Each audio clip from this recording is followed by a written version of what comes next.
Aïssata Ba. Je sais que Aïssata, vous êtes malienne, vous êtes artiste et j'ai compris que vous étiez la première femme clown Oui, à représenter son pays au Grand Rassemblement de clowns à Niort en 2007. Donc le vraiment continent même, oui, le continent africain. c'était ah oui, ouais, c'était une première. C'est Oui, effectivement euh, assez exceptionnel. oui. Et donc, bah, je vais vous laisser expliquer un petit peu vous, ce que vous avez dire par rapport à ce parcours de migration où vous avez connu toutes les difficultés, hein, je crois, puisque Oui. Adama a souhaité que vous interveniez. C'est à vous, Aïssata. D'accord. Alors, moi, je suis Madame Ba, artiste d'origine malienne. Et je suis arrivée en France en 2008 d'abord, suite à une évacuation sanitaire. C'est-à-dire, j'ai fait une crise de pancréatite accompagnée d'un diabète, hein. C'était une pancréatite d'origine congénitale. Alors, moi, je venais déjà en France et je repartais de par mes activités d'artiste. Et je venais souvent même en vacances avec mes enfants. Du coup, quand j'ai eu ma crise, je n'avais plus de visa, il était expiré. Donc, j'ai contacté l'ambassade de France parce qu'on n'a pas pu me donner les soins nécessaires à l'époque sur place. Du coup, j'ai consulté le consulat de France pour une demande de visa, hein, que j'avais toujours respectée sans souci. Alors, comme ils ont vu que c'était une évacuation sanitaire, ils m'ont demandé une caution de 33 000 euros. Une caution de 33 000 euros, c'était juste impossible, quoi. Je me demande combien de personnes, même en France, peuvent payer une telle somme. Donc, du coup, c'était la panique générale. Moi, j'étais là sur une civière, d'hôpital en hôpital, ça ne va pas. Mes enfants étaient tout petits, donc ça a été une panique générale. Alors, tout le monde a mis la main à la poche, hein, tout le monde est mis à contribution. Mais bon, ça n'a pas rapporté grand-chose et j'étais obligée de tout hypothéquer, une réalisation de combien d'années de labeur et tout, mon compagnon, moi, mes proches, tout le monde. On a pu réunir la somme, mais vraiment l'hypothèque a joué beaucoup sur la somme. Et puis, il y a eu l'apport aussi d'un autre ami de la famille et l'argent a été mis dans une mallette pour aller au consulat. Et ils ont mis le visa sur le passeport. J'ai pu être évacuée en France ici et j'ai atterri à l'hôpital Cochin où j'ai été hospitalisée pendant 11 jours. Et vraiment au prix d'or, hein. Pendant 11 jours, la chambre est facturée, les médicaments sont facturés et puis le passage du professeur qui venait me voir, tout ça a été facturé, mais vraiment bien facturé, comme on le dit.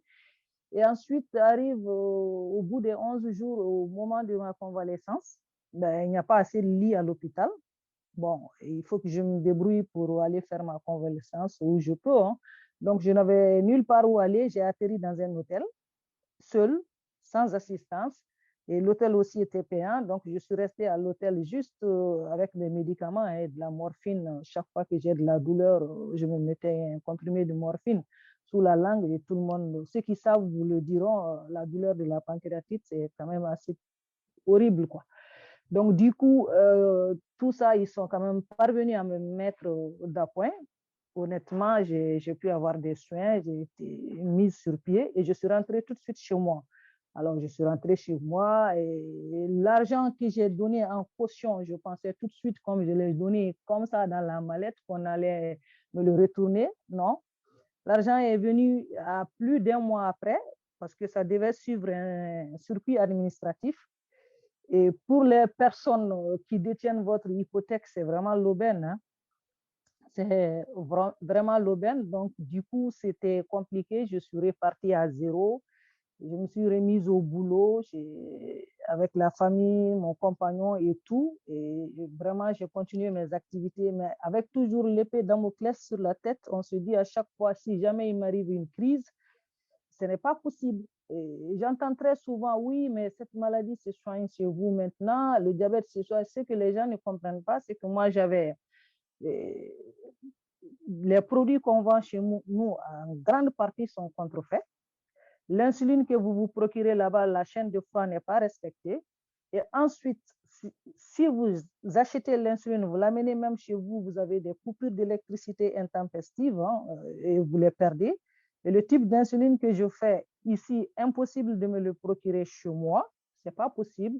Il faut le commander à partir d'ici, même les simples bandelettes pour se piquer, hein, pour vérifier son taux de glycémie. Tout ça était vraiment un parcours du combattant. Alors, je suis venue pour mon contrôle et puis je suis restée.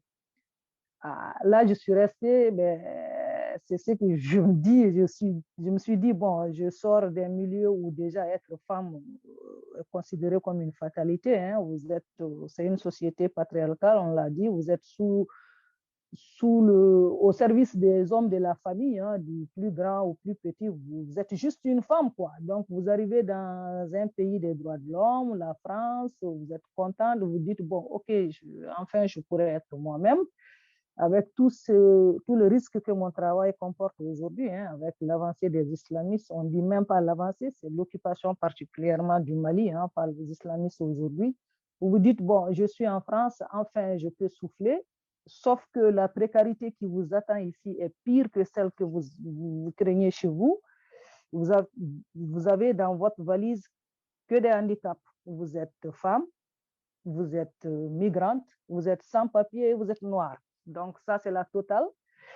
Ici, vous déchantez très vite et vous nagez en plein cauchemar. Hein. Chaque jour, vous avez des propos sexistes. Chaque jour, vous avez le mépris, vous avez le regard qui vous dit tous les jours que vous n'êtes pas la bienvenue et tout le monde est mis dans le même tas, quoi. C'est-à-dire, vous n'avez pas de nationalité, vous n'avez pas de parcours, vous n'avez pas de vie, vous êtes juste une migrante, point. Voilà, migrante est devenue votre identité et vous dites, bon, OK, comme tout le monde est fermé, vous tournez tout de suite vers la communauté, votre communauté, qui n'a pas forcément les bonnes informations, qui vous renferme encore dans cette communauté et vous n'évoluez pas. Et chaque jour, vous vous rendez compte que, bon, ils font ce qu'ils peuvent. Hein, de toute façon, ils sont eux aussi dans la même précarité. Hein, la grande majorité des gens de notre communauté qui sont ici, chacun se cherche. On se rend compte que c'est vraiment la loi de la jungle. Alors, vous n'avez pas de papier, vous n'avez pas de boulot. Vous n'avez pas de boulot, vous n'avez pas de revenus. Pas de revenus, pas de logement. Pas de logement, pas de dignité. Et ça, c'est le pas accumulé qui vous font chaque jour plonger. Et là, vous redressez, vous essayez de vous relever, vous prenez des coups. Et chaque jour, vous entendez des propos qui vous blessent. Moi, une petite anecdote, je cherchais juste une adresse. Hein, je rencontre un monsieur d'un certain âge qui me dit, alors,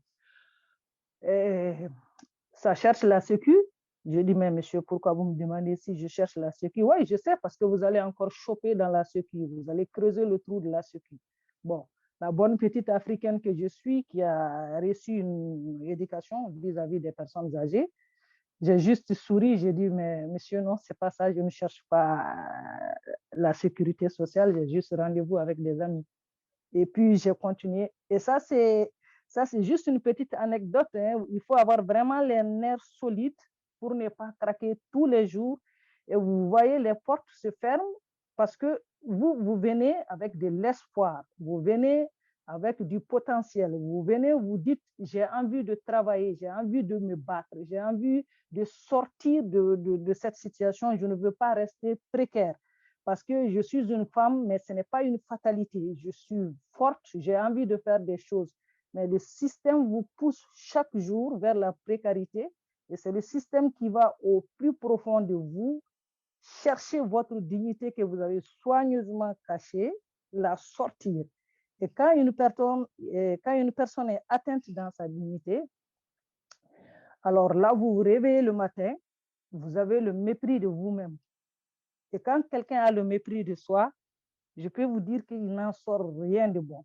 Vous vous dites, bon, je ne sers à rien, puisque je n'ai rien à gagner, tant pis, je n'ai rien à perdre. Et tous ces gens que vous jugez, et quand vous venez, vos frères africains, hein, ils vous voient tout de suite, les gens vous suivent, ils vous prennent pour une prostituée. Ça, c'est vraiment la règle ici. Tout le monde vous prend pour une prostituée, on vous propose des choses.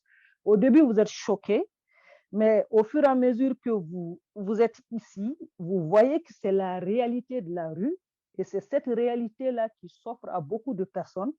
C'est la rue, c'est la manche, c'est la prostitution, c'est les délits. C'est-à-dire il ne vous reste plus rien. Et c'est le moment crucial où beaucoup franchissent la barrière. vous vous retrouvez très vite de l'autre côté de la barrière.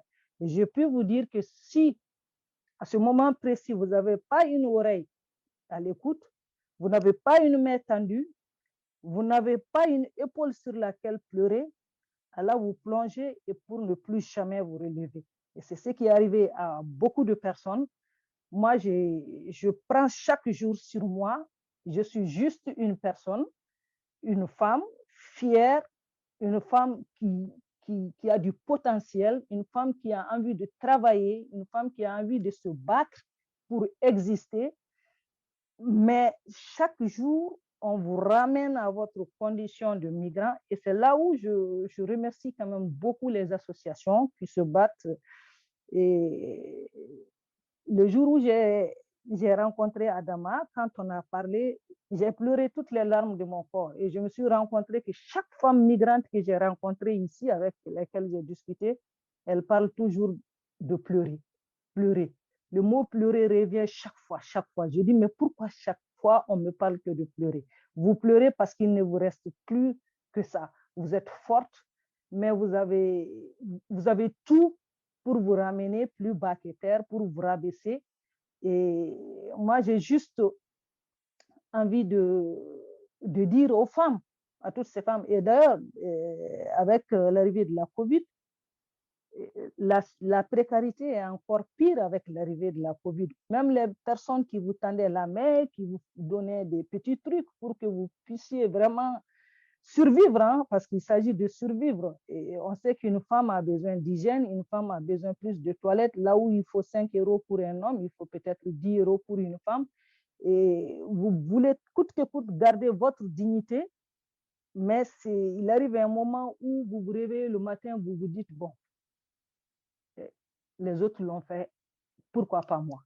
Et là, si vous arrivez à ce niveau, ça veut dire que si on ne vole pas à votre secours, c'est déjà parti, quoi. Et si l'humanité, réellement l'humanité ne change pas après le Covid, ça veut dire qu'on n'aura rien appris comme leçon parce que pour une fois au monde, nous avons tous été égaux, tous sans exception, égaux devant la peur de mourir, la peur de tout perdre. On se rend compte que ça ne tient à rien souvent. Et si j'ai une note positive, vraiment, je m'adresse à toutes les femmes migrantes. Je leur dis de prendre l'espoir comme bouclier contre toutes les violences, même celles qui viennent des textes et des lois. Parce que nous sommes des femmes, oui, parce que nous sommes fortes, parce que le changement viendra de nous. Merci beaucoup, Aïssata Abba. Franchement, c'est vraiment ça. On a vraiment envie de vous applaudir parce que c'est ça. Vous êtes l'exemple même de ce que sont les femmes fortes, effectivement. Tout sauf des personnes qui restent dans une situation de victime et qui se recroquevillent. Vous vous relevez tous les jours et vraiment, c'est admirable. Et c'est ça aussi, c'est aussi votre force qui nous donne, à nous qui subissons des discriminations, mais 1000 fois moins que vous, c'est vous qui nous donnez la force de continuer et de nous battre aussi pour l'ensemble des femmes. Donc, merci infiniment. Je pense que je ne suis pas la seule à être extrêmement touchée, voire émue par votre témoignage. Merci Aïssata.